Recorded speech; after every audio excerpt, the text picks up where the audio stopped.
CM ಅವರು ಸ್ಪಷ್ಟ ಆದೇಶ ನೀಡಿದ್ದಾರೆ. ಜನಸ್ಪಂದ ಕಾರ್ಯಕ್ರಮ ಎಲ್ಲಾ ಡಿವಿಷನ್ ಅಲ್ಲೂ ಆಗಬೇಕೆಂದು ಹೇಳಿದ್ದಾರೆ ಎಂದು ಸಚಿವ ಪ್ರಿಯಾಂಕ ಖರ್ಗೆ ಅವರು ಹೇಳಿದರು. ಇಂದು ಸುದ್ದಿಗೋಷ್ಠಿಯಲ್ಲಿ ಮಾತನಾಡಿದ ಅವರು, ಡಿವಿಷನ್ ಮಟ್ಟದ ಸಿಎಂ ಜನಸ್ಪಂದನ ಕಾರ್ಯಕ್ರಮವನ್ನ ಗುಲ್ಬರ್ಗಾ ವಿಶ್ವವಿದ್ಯಾಲಯದಲ್ಲಿ ಆಗಸ್ಟ್ 2 ಅಥವಾ 3ನೇ ವಾರದಲ್ಲಿ ಮಾಡಬಹುದು. ಇದರ ಬಗ್ಗೆ ಮಾನ್ಯ ಮುಖ್ಯಮಂತ್ರಿಗಳ ಜೊತೆ ಮಾತನಾಡುತ್ತೇವೆ.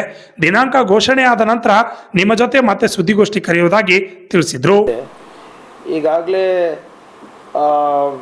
1,55,876 ರೈತರು ಅಪ್ಲಿಕೇಶನ್ ಹಾಕಿದ್ದಾರೆ. ಲಾಸ್ಟ್ ಡೇಟು ಇದಕ್ಕೆ ಜುಲೈ 31.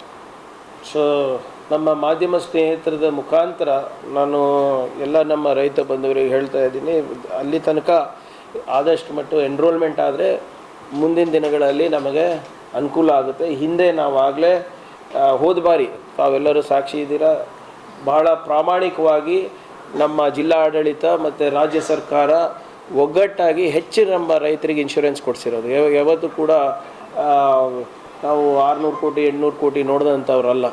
ಆದರೆ ಎಲ್ಲನೂ ಸಿಸ್ಟಮ್ಯಾಟಿಕ್ಕಾಗಿ ಆಗಿರೋದ್ರಿಂದ ನಮ್ಮ ರೈತರಿಗೆ ಹೆಚ್ಚು ಅನುಕೂಲ ಸಿಕ್ತು. ಆದ್ದರಿಂದ ತಾವು ಇದನ್ನು ಹೆಚ್ಚು ಸ್ವಲ್ಪ ಪ್ರಚಾರ ಮಾಡಿದ್ರೆ ಭಾಳಷ್ಟು ರೈತರಿಗೆ ಅನುಕೂಲ ಆಗುತ್ತೆ ಅಂತ ತಮ್ಮ ಹತ್ರ ವಿನಂತಿಯನ್ನು ಮಾಡ್ಕೊತಾ ಇದ್ದೀನಿ. ಕೊನೆಯದಾಗಿ ತಾವು ಏನು ಮಾನ್ಯ ಮುಖ್ಯಮಂತ್ರಿಗಳ ಜನಸ್ಪಂದನ ಅಂತ ತಾವು ಕೇಳಿದ್ದೀರ. ಮಾನ್ಯ ಮುಖ್ಯಮಂತ್ರಿಗಳು ಸ್ಪಷ್ಟವಾದಂಥ ಆದೇಶವನ್ನು ನೀಡಿದ್ದಾರೆ. ಎಲ್ಲ ಡಿವಿಷನ್ನಲ್ಲೂ ಕೂಡ ಜನಸ್ಪಂದನ ಕಾರ್ಯಕ್ರಮ ಮಾಡಬೇಕು ಅಂತ. ಆ ಜನಸ್ಪಂದನ ಕಾರ್ಯಕ್ರಮದಲ್ಲಿ ಖುದ್ದಾಗಿ ಮುಖ್ಯಮಂತ್ರಿಗಳು ಕೂಡ ಇರ್ತಾರೆ ಮತ್ತು ಇಡೀ ನಮ್ಮ ಕ್ಯಾಬಿನೆಟ್ ಸಚಿವರು ಕೂಡ ಬಹಳಷ್ಟು ಜನ ಇರುವ ಸಾಧ್ಯತೆ ಇರುತ್ತೆ. ಸೊ ನಮ್ಮ ಇನ್ನು ಡೇಟ್ ಫಿಕ್ಸ್ ಆಗಿಲ್ಲ, ಕನ್ಫರ್ಮ್ ಆಗಿಲ್ಲ. Tentatively 2nd week of August ಅಥವಾ ಸ್ವಾತಂತ್ರ್ಯದ ದಿನಾಚರಣೆ ಆದಮೇಲೆ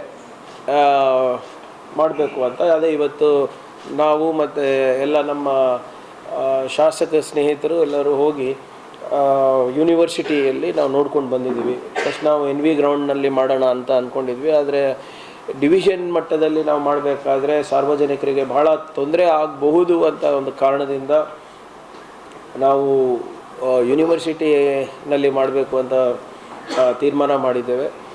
ಇವತ್ತು ಅದಕ್ಕೆ ಒಂದು ಸರಿಯಾದ ರೀತಿಯಾದಂಥ ಒಂದು ವ್ಯವಸ್ಥೆ ಹೇಗಿರಬೇಕು ಏನಿರಬೇಕು ಅಂತ ಕೂಡ ಒಂದು ಪ್ಲ್ಯಾನನ್ನು ಮಾಡ್ಕೊಂಡಿದ್ದೇವೆ. ಅದ್ರ ತಕ್ಕಂಗೆ ನಾಳೆ ಅಥವಾ ನಾಡಿದ್ದು ಮಾನ್ಯ ಮುಖ್ಯಮಂತ್ರಿಗಳಿಗೆ ಅದು ಒಂದು ತೋರಿಸಿ ಅವ್ರು ಯಾವಾಗ ಡೇಟ್ ಕೊಡ್ತಾರೆ ಅದಕ್ಕೆ ನಾವು ತಯಾರಾಗ್ತೀವಿ. ಬಹುಶಃ ನಾನು ಹೇಳಿದಂಗೆ ಆಗಸ್ಟ್ 2nd ವೀಕು ಅಥವಾ 4th week of 3rd week of August ಆಗ್ಬೋದು.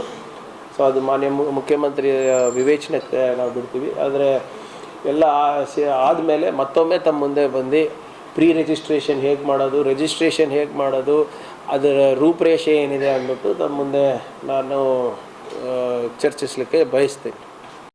Bureau report RJ32 Kannada news, Kalaburagi.